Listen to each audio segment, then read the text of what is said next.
કોસિન્દ્રા ખાતે રાજપૂત સમાજનો 23મો સમૂહ લગ્ન મહોત્સવ યોજાયો, જેમાં 26 યુગલો પ્રભુતામાં પગલાં માંડ્યા। સામાજિક એકતા અને આર્થિક કરકસરના ઉમદા અભિગમ સાથે વડોદરા તાલુકાના કોસિન્દ્રા ગામે રાજપૂત સમાજનો 23મો ભવ્ય સમૂહ લગ્ન મહોત્સવ યોજાયો હતો।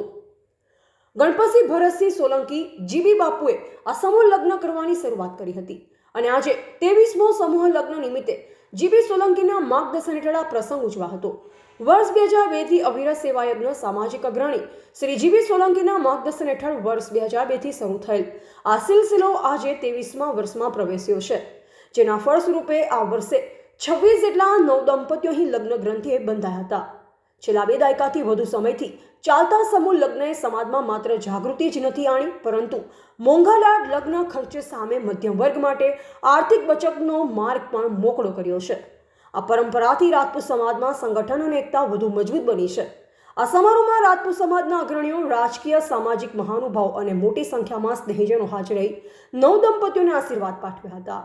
રિપોર્ટર રોહિત બિલ નસવાડી।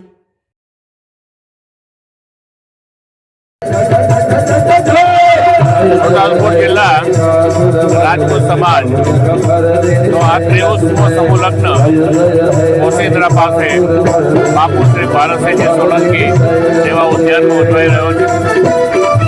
આ 23મો સમૂહ લગ્ન છે અને આ સમૂહ લગ્નની શરૂઆત પણ આ સમાજના યુવાનોની એક મીટિંગ 25 વર્ષ પહેલા રાજવાસના મુકામે થયેલી,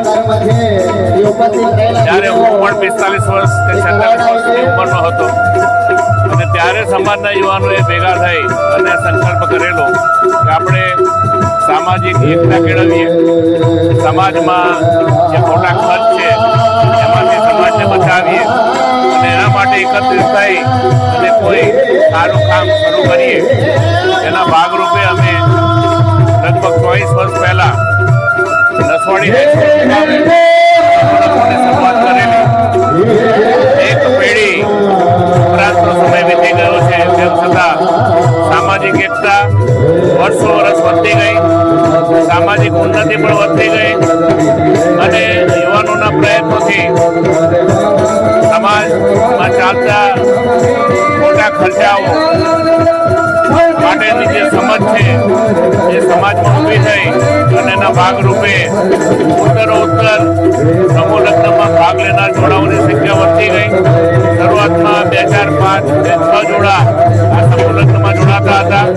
આજે સામાજિક જાગૃતિ આવી છે, એકતા વધી છે, સાચી સમજ કેળવાઈ છે અને સમાજમાં આ વર્ષે જેમ 26 જોડા છે એમ હવે હમણાંના વર્ષોમાં 25 થી 30 જોડા લગ્ન ગ્રંથિથી જોડાય છે। આનાથી સમાજ આખો એકત્ર થાય છે, સમાજની એકતા વધે છે અને સામાજિક અને આર્થિક ઉન્નતિ પણ સમાજની થાય છે।